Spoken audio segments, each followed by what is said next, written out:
This segment is brought to you by Brown Chevrolet Buick in Wamego, just a short drive down the yellow brick road. Well, good Wednesday morning. I'm Frank. I'm Deb. And this is Around Kansas. And today, of course, we're in the Dillon house. That's where we do these each week. And you can see a nice long shot. We're in this big room today, and we're looking at faces in the window up here. Not real faces, but these are authors that the Dillons happen to like. Is that Edgar Allan Poe up there? Is that who that I think is? that is. Yes, I believe it is. Ooh. Yeah. We have Poe looking down on us this morning. So anyway, I think this must have been the study because there are bookcases and fireplaces and everything else. Dillon House, by the way, is right across from the state capitol in Topeka, and it is available for all kinds of events and all that. And when you're in Topeka, come in and take a tour. It's a beautiful place. And if you're lobbying the legislators, this is a perfect place to woo them over to your way of thinking, Yes. isn't it, Frank? Yes, it is. I would feel very special if somebody had a party for me right here. So, yeah, it would be a great place. So books. We're in a library, so let's talk about books. You have a person you know? I have, of course, a lot of friends who are authors. And a lot of you probably know my friend Ron Smith, a lawyer out in Larned.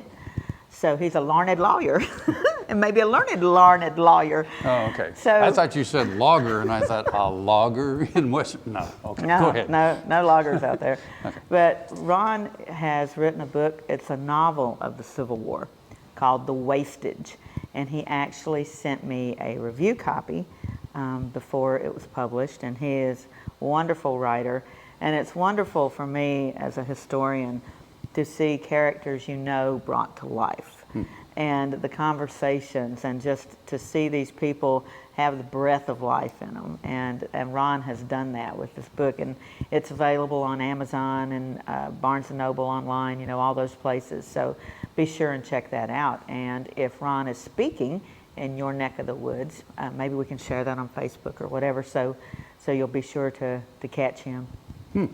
Very good. He wrote a history of Thomas Ewing. And Thomas Ewing, he was a Leavenworth lawyer. Thomas Ewing was the foster brother and brother-in-law of William Tecumseh Sherman. And they had a law practice together in Leavenworth, and they had they were speculating in land, as everybody was in Bleeding Kansas. You know, everybody's speculating in land. So that's a fantastic history and covers some really interesting Kansas connections. So yeah, that's another book I highly recommend. So your latest book is? I'm still working on Charles Curtis. Still working on that. But that's going to be a biggie. So that's going to take a while. I'm trying to get a little short thing out, but the big one on Charles Curtis, I want to do a real biography, you know, a really detailed biography, and that takes real work, Frank. You know? Yeah. There's a catch to everything, you know it. Oh, yeah. It takes real work. I wouldn't know. I write 30 and 60-second commercials, so a whole book is a real challenge. Well, for me. I'm telling you, the real challenge is distilling something into 30 seconds or a minute or 15 seconds that is meaningful. That's very hard. And, you know, most writers, you know, you got to eliminate a few words. Yeah. Stay with us. We've got a great show. Buying a car shouldn't be this hard. And at Brown Chevrolet Buick in Wamego, it isn't. It's actually awesome. Whether you want a new or used car or truck, Toby's team can make the deal. Even if you want to custom order a new car or truck, Toby's team can make the deal. See Toby's team at Brown Chevrolet Buick in Wamego. We're awesome.